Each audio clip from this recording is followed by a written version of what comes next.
Կառավարությունը որոշել է, որ գյուղացին հիմա պիտի ցորեն ցանի, ոչ թե ցորենի գինը թանկացել է, դրա համար այլ որ պարզապես Հայաստանը հացահատիկի պարենային պաշարի լուրջ խնդրի առաջ է կանգնած։ Այս մասին Շիրակի մարզի համայնքների ղեկավարների հետ հանդիպմանը խոսեց գյուղատնտեսության նախարարի տեղակալ Սամվել Գալստյանը։ Պետք է ապահովագրված լինենք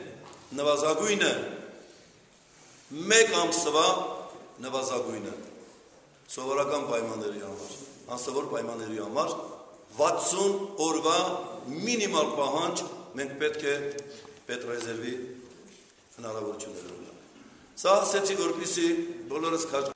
Պարզվում է առաջիկա 4 տարիներին գյուղատնտեսության ոլորտում ցորենի սերմնարտադրությունն առաջնային ճյուղ է դառնալու։ 500 տոննա բարձրորակ սերմացու է ներկրվելու Ռուսաստանի Դաշնությունից, որը տրամադրվելու է գյուղացիական տնտեսություններին։ Մինչ Ռուսաստանի Դաշնության կառավարությունը կհանի ցորենի արտահանման համար սահմաննաձարգել ու այն կհասնի Հայաստան, Շիրակի մարզի համար այն ուշացած կլինի։ Դրա համար հիմա կառավարությունը տեղական սերմնարտադրողներից է այն գնելու ու առաջնահերթ հենց շիրակցի գյուղատնտեսներին տրամադրելու 1 կիլոգրամի դիմաց հաջորդ տարի 2-ը ստանալու պայմանով։ Իհարկե այն ոչ բոլորին բաժին կհասնի։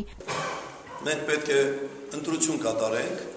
առաջին հերթին ասեցին 5000 հեկտարի համար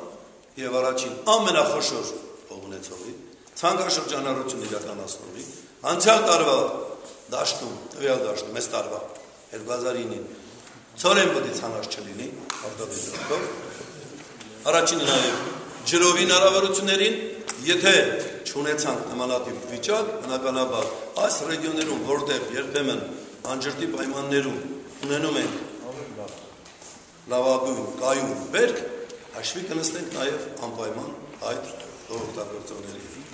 Արդյոք պայմանները բավարար են, որ գյուղացին զբաղվի սերմնարտադրությամբ։ Կարող է ռեալ լինի դակայում, բայց մեր գյուղում սա ռեալ չէ, չի իրականանա։ Ինչն է պատճառը։ Որովհետև 3 եւ ավելի հեկտար ցանկատարածությունների վրա իսկ մենք չունենք նման տեղեր, որ 3 հեկտար մեկ տեղերն է։ Ես ունեմ 2 հեկտար ջրովի հող, ծրագիրը ուզում է 3 հեկտար, որտեղից 1 հեկտարը կնենք։ Օրինակ ես զբաղվում եմ սերմարտադրությամբ, երբեք այդ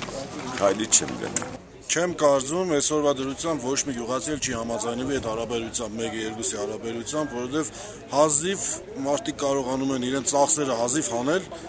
կամ որոշ մարդիկ, ովքեր կարողանում են պարադանուտ գնել, մշակել, մեկից ենթադրենք